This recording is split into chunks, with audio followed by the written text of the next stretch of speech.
Hello दोस्तों, कैसे हो आप लोग। आई होप आप सभी अच्छे होंगे, मजे में होंगे। मेरा नाम भारती और मैं आज आप लोगों के लिए क्लास 8 ज्योग्राफी का एक टॉपिक लेकर के आई हूँ जिसका नाम है एग्रीकल्चरल डेवलपमेंट।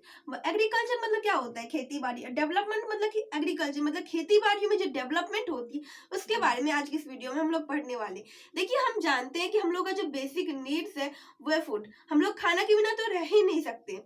तो देखिए, हमारा पॉपुलेशन इंक्रीज हो रहा है। इंडिया पॉपुलेशन में फर्स्ट नंबर पे आती है। तो पॉपुलेशन जो इंक्रीज हो रहे हैं तो उसका फूड्स की डिमांड भी बढ़ रहे हैं। देखिए, पहले अगर 2 इंसान रहते हैं तो 2 इंसान को कितने का 2 इंसान मान लीजिए 10 रोटी खाते हैं। वही अगर 2 इंसान से 4 इंसान हो जाते हैं तो वो 4 इंसान कितने रोटी खाएंगे? 10 रोटी में तो हो ही नहीं सकता। उसका रोटी जो वो बढ़ेगी, मतलब 10 से 15 रोटी खाएंगे, 20 रोटी खाएंगे। पता है इससे क्या होगा? इससे घर में जो आटा जो आती है वो ज्यादा आएगी, या तो फिर गेहूं आती है वो ज्यादा आएगी, ग्रोसरी के सामान ज्यादा आएंगे। और ये जो सामान ज्यादा आ रहे हैं ये तो कहीं उपजेंगे तो ही ना आएंगे। तो ऐसा एक घर की बात नहीं है, पूरी इंडिया का ऐसा ही हाल है, क्योंकि हमारे इंडिया में पॉपुलेशन बहुत ही ज्यादा बढ़ रही है। इसलिए हमारा जो खाने का जो डिमांड है, हम लोग जो फूड्स का जो डिमांड है वो धीरे धीरे बढ़ते ही जा रही है। और उस डिमांड्स को फुलफिल करने के लिए इंडिया को जो एग्रीकल्चर है, मतलब जो खेती बाड़ी की जाती है, उसमें कुछ डेवलपमेंट लाए गए, उसमें कुछ चेंजेस लाए गए। अब चेंजेस कैसे कैसे लाए गए, चलिए उसके बारे में समझते हैं। तो पहला, इंक्रीजिंग द क्रॉप्ड एरिया। देखिए, पहले मान लीजिए कि पहले एक इतना बड़ा प्लॉट था और इसमें खेती हुआ करती थी, ठीक है। अब क्या हो रहा है कि अब पॉपुलेशन बढ़ रही है तो खेती ज्यादा करनी होगी। अब क्या कर रहे हैं, ये एरिया जो है ये एरिया बढ़ के इतना बड़ा बन गई। अब देखिए, अब पहले इतना बड़ा एरिया में खेती की जाती थी, अब इतने बड़े एरिया में खेती की जाएगी। तो ऑफ कोर्स कि इतने में जितना खेती की जाती उससे क्या कई गुना ज्यादा इतने में खेती होगी। लेकिन देखिए, पहले इधर क्या थे? पहले इधर थे फॉरेस्ट। पहले इधर पूरे तरफ थे फॉरेस्ट। अब फॉरेस्ट मतलब जंगल। अब जंगल को काटा गया और उससे क्या हो गया, उससे फिर ज्यादा प्लॉट बन गया, ज्यादा एरिया ज्यादा हो गया। और जब ज्यादा बड़ा एरिया हुआ, अगर हम उसमें खेती करेंगे तो ऑफ कोर्स कि हमारा फसल जो होगी वो ज्यादा होगी। तो इस तरीके से हम क्या कर सकते हैं, इस तरीके से हम एग्रीकल्चर को मतलब कि प्रोडक्ट जो मिलेंगे वो ज्यादा मिलेंगे। दूसरा कि इम्प्रूविंग इरिगेशन फैसिलिटीज। अब देखिए, पहले क्या होता था, या अभी भी कुछ ऐसे जगह है जहाँ पर लोग जो है वो बारिश के ऊपर डिपेंड करते हैं। मतलब कि रेनफॉल होगी, बारिश होगी तो ही हमारे खेतों को क्या मिलेगी, पानी मिलेगी, हमारे खेतों की सिंचाई हो पाएगी और उससे हमारा जो फसल है वो ग्रोथ होगा। लेकिन अब क्या हो रहा है कि अब मॉडर्न मेथड का यूज किया जा रहा है, उसमें कुछ डेवलपमेंट लाए गए हैं सिंचाई करने में। जैसे देखिए, अब क्या है कि अब ये देखिए, ये एक बड़ा प्लॉट है। अब इधर से क्या कर रहे हैं, एक कनाल बनाए जा रहे हैं। कनाल मतलब नहर बनाए जा रहे हैं, जिससे क्या हो रहा है कि इधर नदी है कहीं तो नदी का पानी इस कनाल के थ्रू इधर आ रहा है। अब इधर से आसानी से हम इसी क्या कर सकते हैं, इसकी सिंचाई कर सकते हैं इस खेतों की। या तो फिर यहाँ पर यूज हो रहा है sprinkle method, ट्रिंकल method, drip method. देखिए, स्प्रिंकल मेथड में क्या होते हैं कि बनावटी बारिश की तरह होती है। मतलब देखिए, एक पाइप आती है और उसी उसमें यहाँ पर एक डिब्बे में या तो फिर किसी में छेद करके लगाए जाते हैं, जिससे क्या होता है ना, उससे जो पानी निकलती है वो एकदम फुहारे की तरह निकलती है, एज लाइक और रेन, एक रेन की तरह बारिश होती है। देखिए, अब के इंसान चाह करके भी नहीं, किसान जो है वो अभी चाह करके भी नहीं बारिश के ऊपर डिपेंड हो सकती है। पहला कि बारिश अब समय पर हो नहीं रही है, बारिश समय के बाद हो रही है, पहले हो रही है हम लोगों की वजह से। और दूसरा हो रही है कि बारिश अगर होती भी है तो वो होती एसिड रेन। एसिड रेन हम जानते हैं कि वो हमारे फसल के लिए हानिकारक ही है। देखिए, अब मैं यहाँ पर बोली थी कि हम लोगों की वजह से, अब हम लोगों की वजह से बारिश क्यों लेट से होती है। तो देखिए, हम लोग क्या कर रहे हैं, हम लोग क्या कर रहे हैं, पॉल्यूशन फैला रहे हैं। पॉल्यूशन की वजह से जो बारिश होने का जो हमारा पूरा इकोसिस्टम खराब होते जा रहा है, जिसकी वजह से अब जो ठंड भी टाइम पर आना चाहिए वो भी ठंड भी अब लेट हो रही है। पहले क्या होती थी, सितंबर अक्टूबर नवंबर तक ठंड आ जाती थी। अब देखिए, अब जनवरी में ठंड आना स्टार्ट ही होती है। देखिए, तो हम इरिगेशन मतलब कि अच्छे से सिंचाई कर पाएंगे तभी तो पौधे का डेवलपमेंट, मतलब कि हमारा जो फसल है वो अच्छे से ग्रोथ कर पाएगा। तो ये दूसरा हुआ। अब तीसरा, increasing the number of crop grown. देखिए, हम पहले क्या कर रहे थे कि ये जो हमारा एक प्लॉट था, इस प्लॉट में हम एक ही फसल उगाते थे, एक ही फसल की खेती क्या करते थे। मान लीजिए कि हम इसमें धान की खेती करते थे, धान मतलब पैडी, पैडी की खेती इसमें करते थे पहले। तो देखिए, एक साल में हम एक ही क्रॉप हो रहे हैं, धान हो रही है जिससे चावल हमें मिलती है। लेकिन अब हम क्या करें, अब यहाँ पर हम दो चीज की खेती कर रहे हैं। अब दो चीज के कैसे, अब देखिए, गर्मी के मौसम में या बारिश का मौसम बोले उस टाइम मैं इसमें धान की खेती कर लेती हूँ, और जब ठंड की मौसम आती है तब मैं इसमें गेहूं की खेती कर लेती हूँ। तो अब क्या हो रहा है कि एक साल में ही अब उसी एरिया में अब दो तरीके के फसल हो रहे हैं। अब इसमें और भी हम कुछ चेंजेस ला सकते हैं। अब जैसे देखिए मैं धान की खेती कर रही हूँ, तो धान में क्या चाहिए, पानी चाहिए, ज्यादा से ज्यादा पानी चाहिए। अब उस पानी में अगर मैं मछली डाल दूं तो मुझे मछली भी मिल जाएंगी और साथ में धान भी हो जाएंगे। तो ये क्या होता है, ये होता है मिक्सिंग एग्रीकल्चर। और या तो फिर मैं कर सकती हूँ कि ठंड में अगर इसमें गेहूं हो रही है तो गेहूं में इसमें सरसों भी डाल दूंगी, तो क्या हो जाएगा, गेहूं भी होगी साथ में सरसों भी होगी। और चाहे तो साथ साथ में मटर भी डाल सकती हूँ साइड साइड में, जिससे क्या होता है कि एक साथ 3 चीज की खेती हो जाएगी। तो देखिए एरिया इतना ही बड़ा है, समय उतना ही लग रहा है, लेकिन फसल कितने हो रहे हैं, 3 तरीके के फसल हो रहे हैं। तो इस तरीके से क्या होगा, हमारा क्रॉप का जो नंबर है वो इंक्रीज होने लग जाएगा। अब इसके बाद है using fertiliser and high yield seed. हम लोग जानते हैं कि फर्टिलाइजर अब डालनी ही पड़ती है खेतों में, तो फर्टिलाइजर का यूज हो रहा है जिसकी वजह से फसल अच्छी होती है। दूसरा होता है high yield seed, HYS, high yield variety of seed, इसका फुल फॉर्म होता है। देखिए इसमें क्या होता है ना कि हमारा जो बीज होता है ना, बीज में चेंजेस कर दिए जाते हैं, जेनेटिक चेंजेस आते हैं, जिसके बारे में मैं आगे बताऊंगी। इससे क्या होती है कि फसल ना पहले से 2 गुना 4 गुना या 5 गुना ज्यादा फसल होती है। इसके बाद है मैकेनाइजेशन। इससे क्या होती है, देखिए पहले जो है, पहले इंसान लोग खुद से काम करते थे। अब इतने बड़े एरिया में अगर मैं खेती की हूँ, तो अब अकेले या अपना पूरा फैमिली मिलकर के बैठेंगे तो कितने दिन में कटेंगे, 2 या 3 दिन में कटेंगे। तो अगर मैं यहाँ पर मशीन का यूज करूँ तो मशीन क्या करेगी, 2 से 3 घंटे में पूरे खेत का जो फसल है उसे हार्वेस्ट कर देगी, उसे काट देगी। तो देखिए मशीन का यूज करके क्या हो रहा है कि मशीन का यूज करके फसल जो है वो जल्दी कट रही है, जिससे क्या होगी कि ये जो प्लॉट है वो जल्दी खाली हो जाएगी, और जिसकी वजह से हम यहाँ पर दोबारा जो फसल है वो भी हम जल्दी लगा सकते हैं। अब देखिए इसके कुछ एडवांटेज भी होना चाहिए, मतलब कि इतने सारे जो हम काम कर रहे हैं इसके कुछ नहीं, कुछ तो फायदे तो निकलने चाहिए। तो उसका फायदा यही है कि food security can be ensure, मतलब कि हमारा जो फूड का जो सिक्योरिटी था वो क्या हो रहा है, वो इंश्योर हो रही है। देखिए इसके फायदे के साथ साथ इसके कुछ हानि भी है। हमने बुक में डेवलपमेंट के बारे में दिया है, तो हमने तो एग्रीकल्चर के डेवलपमेंट के बारे में पढ़ लिया, लेकिन अब बता देती हूँ कुछ हानिकारक के बारे में, कुछ डिसएडवांटेज के बारे में, इस चीज के बारे में। देखिए सबसे पहले इंक्रीजिंग द क्रॉप एरिया। पहले इतने छोटे एरिया में खेती की जाती थी और बाकी एरिया में जंगल हुआ करती थी, लेकिन हमने क्या किया, डेफोरेस्टेशन किया। और हम जानते हैं कि डेफोरेस्टेशन से क्या होती है कि सॉइल की फर्टिलिटी धीरे धीरे लूज होने लग जाती है। पहला ये वो दूसरा, इसके बाद होती है सॉइल इरोजन होने लग जाती है, और डेफोरेस्टेशन होगी तो हमें ज्यादा से ज्यादा ऑक्सीजन नहीं मिल पाएगी। दूसरा है कि increasing the number of crop growth. अब देखिए ज्यादा तरीके का इसमें फसल होगी तो इससे क्या होगा, इससे अगर हम इसे थोड़ा भी, मतलब मिट्टी को थोड़ा भी हम टाइम नहीं देंगे कि वो जो सॉइल की जो फर्टिलिटी वो इंक्रीज हो, और हम उस पर हमेशा फसल रोपते रह जाएंगे, उपजाते रह जाएंगे, इससे क्या होगी, वो सॉइल जो उसकी फर्टिलिटी लूज होने लग जाएगी।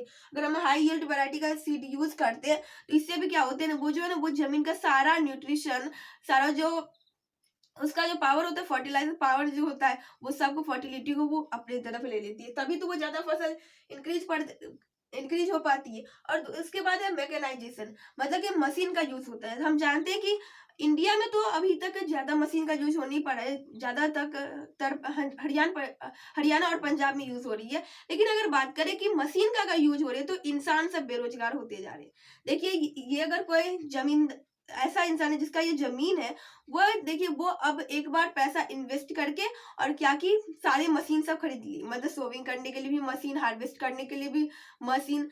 तो अगर मशीन खरीद लिए तो यहाँ पर इंसान की कोई जरूरत ही नहीं है, जिसके वजह से इंसान क्या हो रहे हैं, बेरोजगार हो रहे हैं। पहले इंसान 100-200 रुपये में काम करती थी, लेकिन अब इंसान को 100-200 रुपये भी नहीं मिल पा रही है, जिससे वो गरीब होती जा रही है। तो आई होप कि आप लोग ये समझ में आ गया होगा। अब नेक्स्ट हमारा टॉपिक है बायोटेक्नोलॉजी। देखिए इसमें एक वर्ड आता है bio, bio means living organism, और उसके साथ कुछ टेक्नोलॉजी लगाई गई है। तो देखिए बायोटेक्नोलॉजी में क्या होती है कि हम लोग के जो सीड्स होते हैं, हम लोग का जो बीज होता है, उससे बीज से जैसा फसल होती है उस बीज में क्या करते हैं ना, कुछ चेंजेस लाए जाते हैं, उसमें क्या कर दिए जाते हैं कि फॉरेन जीन्स का यूज करके बहुत बहुत सारे अलग अलग स्पीसीज का उसमें जीन्स यूज किया जाता है, और जिससे एक नया तरीके का सीड बनाया जाता है, जिससे कि चेंजेस आ जाते हैं। अब किस चीज में चेंजेस आ जाते हैं, हम तो जानते हैं कि इंसान जो है वो फालतू का कोई काम नहीं करता है जब तक कि उसके फायदे का ना हो। तो इसका भी कुछ फायदा होता है। पहला होता है न्यूट्रिशनल वैल्यू। अब जैसे देखिए पहले मैं एक पपीता खाती थी और उससे जितना मुझे न्यूट्रिशन मिलती थी, अब के टाइम में वो मुझे आधे पपीते से मिल जाती है। देखिए अभी के टाइम में वो बता रही हूँ, लेकिन रियलिटी में बताएं तो आजकल के जो पपीते आते हैं या तो फिर जो भी हम लोग मार्केट से जो भी सब्जियां या फ्रूट्स खरीदते हैं, उन सब में दवाई का यूज किया जाता है, जिससे कि वो उसका साइज बड़ा हो जाए, बट उसका कोई फ्लेवर टेस्ट वेट नहीं होता है। बट यहाँ पर दिया गया है कि उसमें न्यूट्रिशनल वैल्यू में चेंज हो जाती है। मान लीजिए कि मैं एक पपीता खाई और इससे मुझे जो न्यूट्रिशन मिली, अब वो अगर मैं बायोटेक्नोलॉजी या तो फिर जो नया तरीका जो सीड्स बनी है जिसमें फॉरेन जीन्स का यूज हुआ है, उसमें मैं आधा पपीता में ही मुझे उतना न्यूट्रिशन मिल जाएगी। ये पहले चेंजेस होते। दूसरा, बेटर फ्लेवर, मतलब कि पहले जो पपीता खाती थी उसका जो टेस्ट था और अब नया जो पपीते का टेस्ट है, मतलब जिसमें फॉरेन जीन्स का यूज हुई, दोनों में चेंजेस है। बाद में जिसमें फॉरेन जीन्स का यूज हुआ है वो ज्यादा बेटर है। तीसरा है कि कलर ऑफ द फूड, ये हमें देखने को मिलती है। देखिए पहले के टाइम में या तो गांव घर में जो आम जो होते हैं, तो वो आम कैसे होते हैं, हरे कलर के ही होते हैं और वो एकदम मीठे लगते हैं खाने में, पके हुए पूरे रहते हैं, लेकिन देखने में क्या हो रहता है, हरा ही रहता है। लेकिन वही अगर मैं मार्केट से आम खरीद करके लाती हूँ तो वो कैसा रहता है, वो रहता है ऑरेंज कलर का रहता है, वो पूरा येलो कलर का रहता है, छिलका एकदम पतला सा रहता है। भले खाने में कैसा भी लगे, टेस्ट उसका कैसा भी रहे, लेकिन बाहर से दिखने में अच्छा रहता है। तो ये सब वो सब यूज होता है, वो सब बायोटेक्नोलॉजी, मतलब एडवांस जो नया जो जीन्स आती है, नए तरीके का जो सीड आते हैं, उसका यूज करके ऐसे करके फसल किए जाते हैं। तो देखिए इससे भी क्या होती है ना, इससे कि हम लोगों का क्या होता है, एग्रीकल्चर में थी डेवलपमेंट देखने को मिलती है। अब वो डेवलपमेंट कैसे, पहला है कि हम आधा ही अगर फल खाए तो हमें उतना न्यूट्रिशन मिल गई, तो मतलब आधा मेरा बचा हुआ है, उसे मैं नेक्स्ट डे खाऊंगी। लेकिन वही अगर मैं इसका यूज नहीं करती तो एक पपीता दो पपीता 2 दिन में खत्म होते, लेकिन अब एक पपीता 2 दिन में। दूसरा कि इसका फ्लेवर अच्छा है तो इंसान सब्जियों को ज्यादा चाहना पसंद कर रही है। तीसरा कि इसमें कलर में चेंजेस आते हैं। हम जानते हैं कि अगर कोई हम एक सब्जी बनाए और उसमें हल्दी ना डाले और दूसरा सब्जी बनाए और दूसरे में हल्दी डाले, अगर भले ही जिसमें ज्यादा हल्दी डाली हुई है और जिसमें नहीं डाली हुई है वो ज्यादा ही अच्छा क्यों ना हो, लेकिन जिसमें हल्दी डाली है जो देखने में अच्छा लग रहा है, इंसान वही खाना चाहता है, क्योंकि वो देखने में अच्छा लग रहा है तो वो सोचता है कि ऑफकोर्स खाने में भी अच्छा ही होगा। तो आई होप कि आप लोगों को समझ में आ गया होगा कि बायोटेक्नोलॉजी क्या होती है। देखिए नेक्स्ट जो आज के इस वीडियो का लास्ट टॉपिक है वो ये है कि डेवलपिंग कंट्रीज और डेवलप्ड कंट्रीज में क्या डिफरेंसेस है, और उसके एग्रीकल्चर करने के तरीके, मतलब खेती करने के तरीके में क्या अंतर है। तो देखिए सबसे पहले जो अगर डेवलपिंग कंट्रीज की बात करें तो इसमें पैसे बहुत ही कम दिए जाते हैं, लेकिन वही अगर डेवलप्ड कंट्रीज की बात करें तो इसमें कैपिटल इन्वेस्टमेंट, मतलब बहुत ही ज्यादा पैसा इन्वेस्ट किया जाता है, खर्च किया जाता है। अगर मैं इंडिया की बात करूं तो इंडिया में क्या होते हैं ना कि लोग जितना घर में पैसा रहता है उतना ही लेते हैं, ऐसा नहीं है कि बहुत ही ज्यादा पैसा एक साथ ले लेते हैं। और लेकिन वही अगर डेवलप्ड कंट्रीज की बात करें तो इसमें बहुत ही ज्यादा पैसे खर्च किए जाते हैं खेती के ऊपर। तो देखिए अगर इसमें भी इंडिया में भी डेवलप्ड स्टेट और डेवलपिंग स्टेट की बात करूं तो बिहार और पंजाब ले लीजिए। बिहार में क्या होता है, बिहार में लोग अपने के लिए खेती करते हैं, ऐसा नहीं है कि कोई ऐसा कोई मोटो लेकर नहीं चलते कि मुझे एक इंटरनेशनल मार्केट तैयार करना। लेकिन पंजाब के साथ नहीं, ऐसा नहीं है। पंजाब में जो है, पंजाब में बहुत ही ज्यादा पैसा इन्वेस्ट किया जाता है खेती के ऊपर, लेकिन बिहार के साथ ऐसा नहीं है। बिहार में जो है खुद में जितना पैसे रखते हैं उतना ही पैसे करते हैं।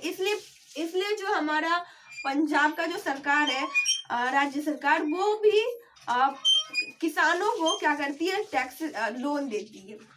दूसरा चेंजेस है कि डेवलपिंग कंट्रीज लोकल मार्केट तैयार करती है, लेकिन डेवलप्ड कंट्रीज का एक मोटो ही रहता है कि उसे इंटरनेशनल मार्केट तैयार करनी, मतलब उसका मेन मोटो ही रहता है कि मुझे बेचने है, मतलब फसल तैयार करके मुझे बेचने है, मुझे प्रॉफिट चाहिए। लेकिन लोकल मार्केट मतलब कि खुद के लाइवलीहुड के लिए, अपने के लिए जितना हो सकता है उतना खाने के लिए रखते हैं, और थोड़ा बहुत जो ज्यादा हो जाती है उसे हम लोग बेच देते हैं ताकि पूरे साल का हमें खर्चा निकल जाए। देखिए, और डेवलपिंग कंट्रीज का सबसे बड़ा एक ये कारण होती है कि वो इंटरनेशनल मार्केट तैयार नहीं कर पाती है, वो ये कि लैक ऑफ स्टोरेज फैसिलिटी, मतलब हमारे पास ऐसा कोई जगह ही नहीं है जहां पर मैं ज्यादा से ज्यादा जो फूड है या जो भी क्रॉप्स है उसे हम लोग स्टोर कर सके। इसलिए ऐसा अगर ज्यादा से ज्यादा कर सकते हैं, अगर उधर बाढ़ आ जाती है या कुछ हो जाता है तो वो क्या होगी, वो सारे फसल खराब हो जाएंगे। इसलिए उतना बड़ा स्टोरेज ही नहीं है हम लोग के पास, जगह ही नहीं है ऐसा जहाँ पर हम लोग स्टोर कर सकते हैं। तो दूसरा ये भी वजह है जिसकी वजह से हम लोग जो है वो इंटरनेशनल मार्केट तैयार नहीं कर पाते। इसके बाद अगर बात करें तो जो डेवलपिंग कंट्रीज के जो लेबर होते हैं वो होते हैं अनस्किल्ड, वो अगर डेवलप कंट्रीज के जो लेबर होते हैं वो होते हैं स्किल्ड। देखिए अगर बिहार पंजाब की बात करूं तो बिहार में कोई इंसान अगर पढ़ लिख के जाता है खेती करने के लिए तो लोग यही बोलते हैं कि वो जो है वो पढ़ लिख के कुछ काम नहीं कर पाया, बचपन से पढ़ते आ रहा है लेकिन वो अभी भी आकर के खेती कर, लोग का ऐसा मानना।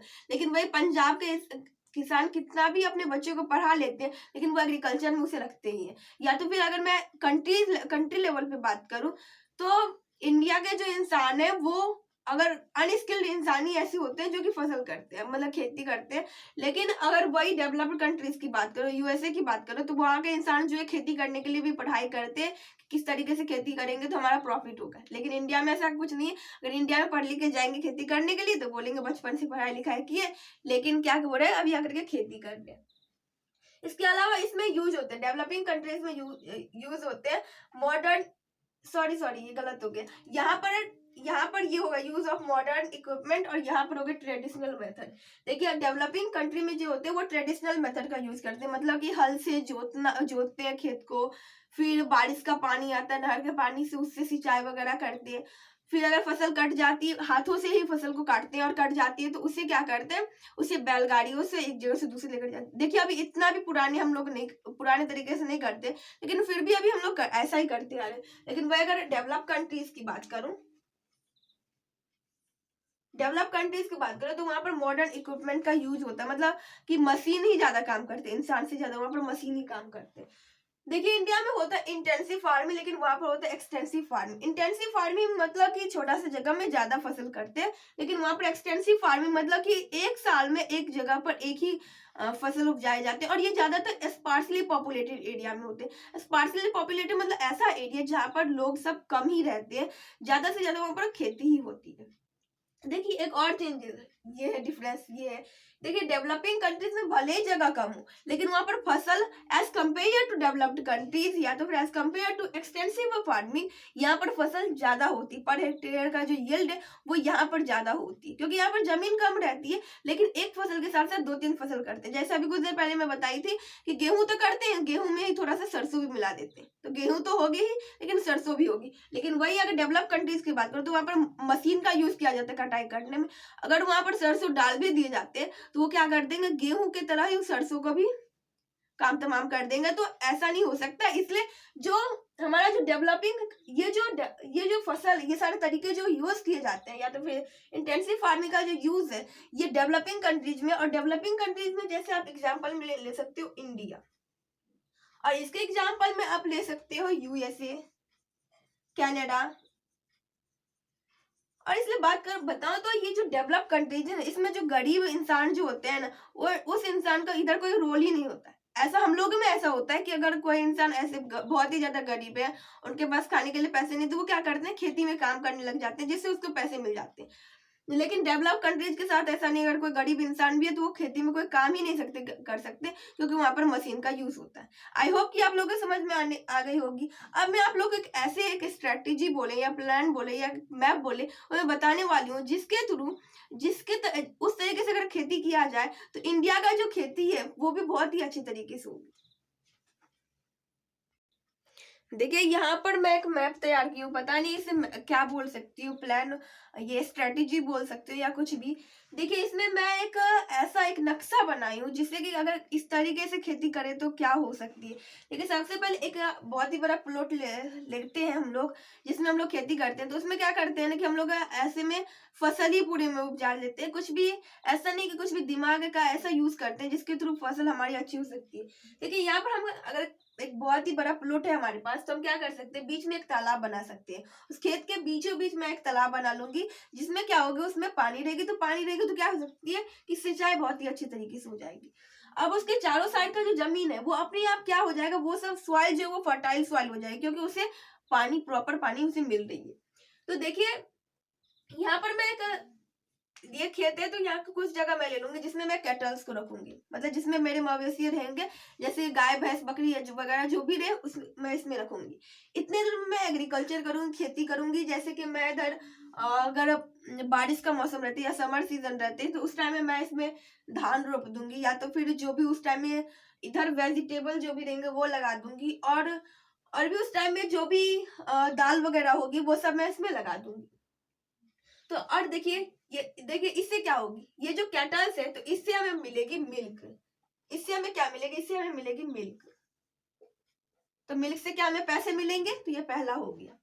दूसरा है कि अगर हम जानवरों को बेचते हैं तो उससे भी पैसे मिलेंगे। इसके अलावा अगर हम बकरी वगैरह रखते हैं तो उससे क्या होते हैं, इससे मिलते हैं मीट। और इसके अलावा अगर मैं सिप वगैरह रखूं तो उससे भी हमें क्या मिल जाएंगे, ऊल मिल जाएंगे। तो इतना तो हमें कैटल से ही ये सारे सामान मिल सकते हैं। और दूसरा कि इसका जो एक्सक्रीटा रहेगा, इसका जो जानवरों का जो भी एक्सक्रीटा रहेगा उसे में अगर मैं खेतों में डाल दूं तो वो एक फर्टिलाइजर का काम करेगा। इसके बाद इधर एग्रीकल्चर जो खेती जो होगी उसमें जो भी हम जानते हैं कि ऐसा नहीं तो नहीं है कि जो फसल रोपते हैं तो वो फसल ही होती है, उसके अलावा उसमें ऐसे एक्स्ट्रा भी घास वगैरह हो जाते हैं, तो उस घास को काट करके मैं किसे दे दूंगी, कैटल को दे दूंगी। तो ये भी हमारा साफ रहेगा, गाय सब भी खुश रहेंगे अपना। और इधर उग जाएंगे उस टाइम में जो भी वेजिटेबल जो भी सब्जी या तो फिर जो भी फ्रूट सब होते हैं उसे मैं इस साइड में लगा दूंगी। ये तो इतना होगी, बीच में पॉन्ड है जिधर से सारे को सिंचाई कर सकते हैं, मवेशियों को पानी भी दे सकते हैं। तो देखिए इसके अलावा ये जो पॉन्ड है, इस पॉन्ड में मैं डाल दूंगी फिश। इसमें क्या आ जाएगी, मछली आ जाएगी, तालाब में क्या रहेगी, मछली रहेगी। तो देखिए इधर से जो एग्रीकल्चर को जो बेचेंगे उससे हमें पैसा आएंगे ही, क्रॉप से जो पैसे आएंगे वो आएंगे ही, साथ में वेजिटेबल से जो पैसे आएंगे वो भी आएंगे ही, फ्रूट्स से भी आएंगे। अगर मैं इसमें फ्रूट्स लगा देती हूँ, इसमें अगर मैं फ्रूट्स ये दोनों मिला करके मतलब फ्रूट्स और वेजिटेबल लगा देती हूँ तो इसके अलावा इसमें देखिए फिश रहेंगे। तो फिश तो एक साथ तो नहीं, लेकिन अगर मैं 6 महीने तक छोड़ दूं तो इसमें बहुत ही ज्यादा मछली हो जाएगी जिसे बेच करके भी पैसा आएंगे। इसके अलावा अंदर में देखिए इसमें मछली रहेंगे। इसके ऊपर अगर मैं एक जाली टाइप का डाल दूं और उस पर अगर मैं मुर्गी का फार्म बना दूं, क्या हो जाएगा, मुर्गी का फार्म बना दूं तो उसमें क्या रहेंगे कि जो भी अपना हैन और जो कॉक रहेंगे वो रहेंगे, मुर्गा वगैरह रहेंगे, और उसका जो एक्सक्रीटा रहेगा वो डायरेक्ट जाएंगे तालाब में, और जो कि खाना बनेगा किसका, मछली का। अब इसको वो जो हैन वगैरह रहेंगे, कॉक से भी पैसे आएंगे, और वो जो कॉक रहेंगे वो अब क्या खाएंगे, तो वो जो कैटल्स का जो एक्सक्रीटा होता है उसको अगर हम कुछ समय के लिए छोड़ देते हैं तो उसमें कुछ ऑर्गेनिज्म आ जाते हैं जो कि खाना बन जाते हैं हैन का और कॉक का बन जाते हैं। तो देखिए, और इसके साइड साइड में अगर मैं पेड़ लगा दूं, इधर पेड़ लगा दे, चारों साइड में पेड़ लगा दे, मतलब हमारा जो बाउंड्री है उस बाउंड्री को हम सेपरेट करने के लिए चारों साइड क्या कर रहे हैं, पेड़ लगा रहे हैं। अब पेड़ आप आम को लगा रहे हो या कुछ भी किसी भी चीज का पेड़ आप लगा सकते हो इधर। तो देखिए ये मैं एक स्ट्रेटेजी तैयार कर रही हूँ, मुझे नहीं पता कि ये कैसे बनी है, तो प्लीज अगर इसमें कोई कमी रह गई है या कहीं पर मैं गलती की हूँ तो प्लीज उसे कमेंट में बताइएगा। अगर ये आप लोगों को ये जो मेरा जो स्ट्रेटेजी वो अगर अच्छा लगा तो वो भी कमेंट में बताइएगा।